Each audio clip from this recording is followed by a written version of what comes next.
तुम हाँ कह दो मैं हाँ कह दूं, इनकार करो इनकार करूं। जिस प्यार में इतनी शर्तें हैं उस प्यार से कैसे प्यार करूं। तो जनाब आइए आज आपको एक ऐसे प्यार से रूबरू कराते हैं जहां इस धरती पर एक ईश्वरीय प्रेम के भक्ति और साधना ने एक सामान्य व्यक्तित्व को कर्ण ऋषि बना दिया। आज इस सफर में हम आपको लेकर चलते हैं कर्ण ऋषि के तपोस्थली कंडाकोट पर। वाराणसी से 117 किलोमीटर, सोनभद्र मुख्यालय से 8 किलोमीटर अंदर बहुवार गांव में स्थित कंडाकोट महादेव मंदिर, जिसे कर्ण ऋषि की तपोस्थली भी मानी जाती है, इसके शांत और प्रकृति के बेमिसाल और सुंदर नजारों के बीच, जिसे देखने और इसके धार्मिक एवं ऐतिहासिक ज्ञान को प्राप्त करने के लिए देश विदेश से हर साल सैकड़ों लोग यहाँ पर आते हैं।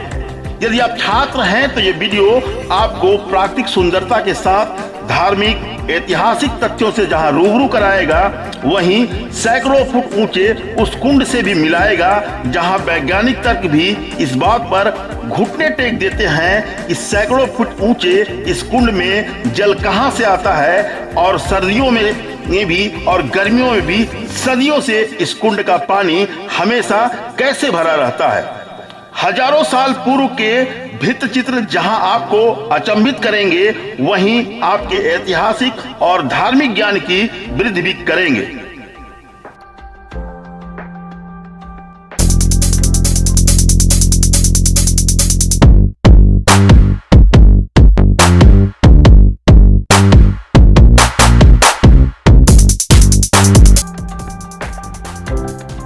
तो भगवान शंकर, जिनके समिधि में मैं स्वयं रहता हूं और उन्हीं के लिए अपनी सारी प्रार्थनाएं करता हूं, मैं आज आपको लेके आया हूं कर्ण ऋषि के आश्रम में, जो स्वयं में भगवान शिव की कहानियों को ऐतिहासिक बना देते हैं।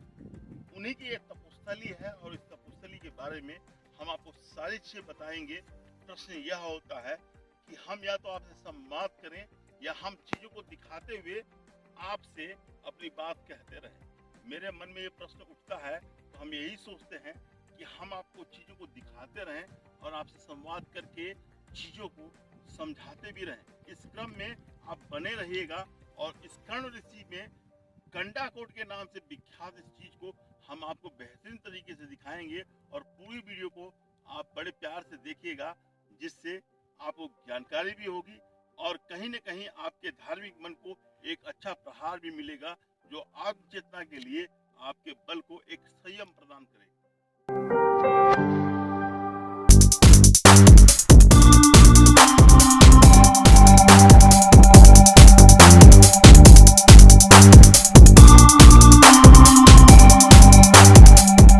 चढ़ाई बड़ी ऊंची है और मैं आधा रास्ता आया हूँ, कितना रास्ता मुझे पता नहीं है, लेकिन अभी आप देख सकते हैं पीछे जो चढ़ाई आप देख रहे हैं यहाँ पे, ये सारी चिड़ियाँ मुझे अभी चढ़नी है।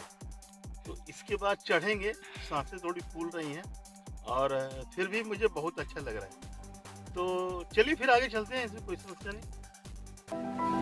विशिष्ट, विश्वामित्र, कण्व, भरद्वाज, अत्रि, वामदेव और शौनक, ये हैं वो 7 ऋषि जिन्होंने इस देश को इतना कुछ दे डाला कि कृतज्ञ देश ने इन्हें आकाश के तारामंडल में बिठाकर एक ऐसा अमृत दे दिया कि 70 शब्द सुनते ही हमारी कल्पना आकाश के तारामंडलों पर टिक जाती है। इस पोजीशन पे आके मुझे एक ही गाना याद आता है कि चलो रे डोली उठाओ रे कहार।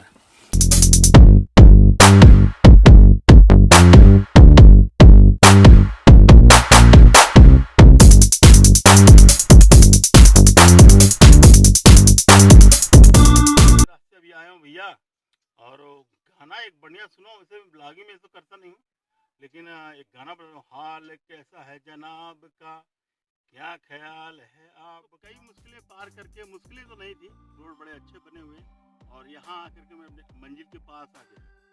कर्ण ऋषि के इस तपोस्थली पे आकर के हमें ऐसा लगता है कि हमने इस सोनभद्र जनपद में जो अपना जन्म पाया है, कहीं न कहीं वो सार्थक हो जाता है। ऐसी जगहों पे हमेशा आना और उसको विस्मय वगैरह करके जनमानस के सामने रखना ही हमारा और आपका उद्देश्य होता है, पर्याय होता है। थोड़ी बहुत कठिनाइयाँ जरूर होती हैं, लेकिन पर्यटन के नज़र में आप यहाँ आ करके अपनी जिंदगी को और कई ऐतिहासिक तथ्यों से ज्ञानवान होकर के अपने नए जीवन का एक इसके अलावा मान्यता है कि अगस्त, कश्यप, अष्टावक्र, याज्ञवल्क्य, कात्यायन, ऐतरेय, कपिल, जैमिनी, गौतम आदि सभी ऋषि उक्त 7 ऋषियों के कुल के होने के कारण इन्हें भी वही दर्जा प्राप्त है। आकाश में 7 तारों का एक मंडल नजर आता है, उन्हें सप्तर्षि का मंडल कहा जाता है।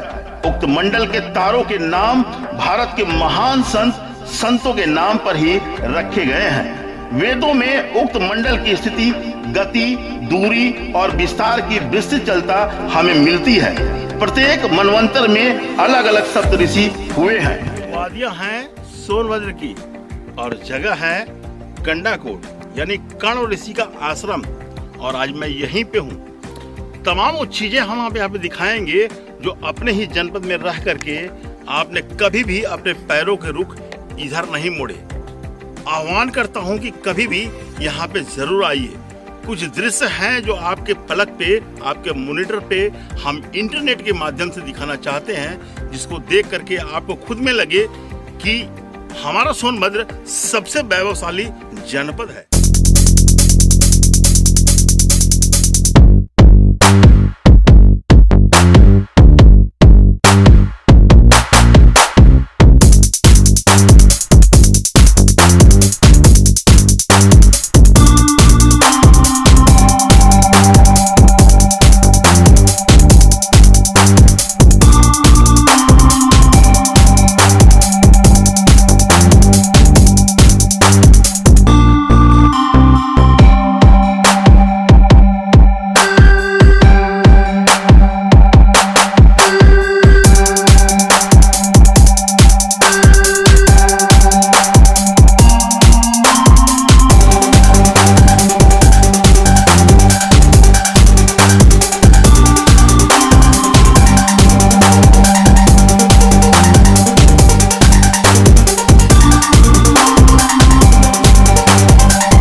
माना जाता है कि इस देश के सबसे महत्वपूर्ण यज्ञ सोम यज्ञ के कणों ने व्यवस्थित किया। कर्ण वैदिक काल के ऋषि थे और इसी आश्रम में हस्तिनापुर के राजा दुष्यंत की पत्नी शकुंतला एवं उनके पुत्र भरत का पालन पोषण भी हुआ था। कर्ण ऋषि के इसी तपोस्थली पर अर्धनारीश्वर भगवान शिव व माता पार्वती की प्रतिमा भी है, जिसका दर्शन हमारी धार्मिक आस्था को मजबूती प्रदान करती है। इस वीडियो में हमने अपने संवाद के साथ हर उस तस्वीर को शामिल करने की कोशिश की है जिससे संभावित जानकारी और दृश्य आपको लघु समय अनुसार आसानी से प्राप्त हो सके। उसको ये ध्यान देना चाहिए कि जो हमारा ऐतिहासिक विरासत है, वहाँ पे कुछ लोग आए, स्वास्थ्य का चिन्ह बना दिए, यहाँ पे इनको यहाँ पोत पात दिए, तो यहाँ पे जो भित्ति चित्र थे, जो चीजें थी, वो मिट गई। अब यहाँ पे इसकी जो जानकारी है वो आने वाली पीढ़ियों को नहीं मिल पाएगी। हालांकि इसको साफ करने का प्रयास किया जा रहा है, जिलाधिकारी महोदय की तरफ से, शासन की तरफ से भी, पर्यटन जो विभाग है उसकी तरफ से भी किया जा रहा है। तो सारी चीजें देखिए यही है। मैं थोड़ा अंदर कहूँगी, आप अंदर कुछ चीजें भी बची हैं जो आप मैं दिखा दूं, तो मैं अपने कैमरा मैन से कहूँगी आ जाए यहाँ।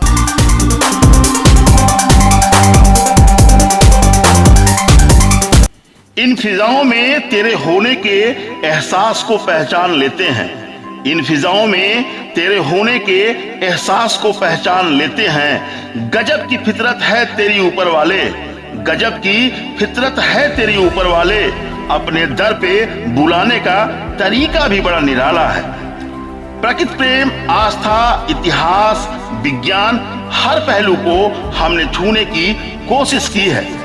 भगवान शिव और माता पार्वती के साथ कणु ऋषि को सादर चरण स्पर्श और आशीर्वचन प्राप्त कर हम रुख मोड़ते हैं वापस अपनी कर्मस्थली की ओर, इस वादे के साथ कि हम फिर जल्द ही किसी ऐसे ही सफर में आपको अपने साथ लेकर चलेंगे।